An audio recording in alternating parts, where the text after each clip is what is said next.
होता. बघलं हाय बसलो त्या माणसांना कधी माझी हौस मौस पुरी केली नाही. कधी काही विचारलं तर नुसती नाही ती या नाही आता नाही आता नाही.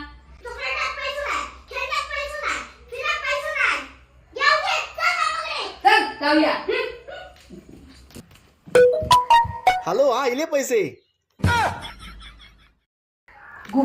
मोठ्या माणसांचा असा बोलूचा असता तुका कळला नाही. बापाची वयाचं माणूस असता हा तुका कळता ना. पैसे माझे माझ्या ऑफिसचे पैसे मला गोवाचे पैसे माझ्या बापाची वयाचं ते गोवाचे पैसे माझ्या ऑफिसचे वयाचं गोवाचे पैसे ह्याच्यात मेसेज दिला पैसे बँकेत दिले. बँकेत धावा धावा आज रविवार.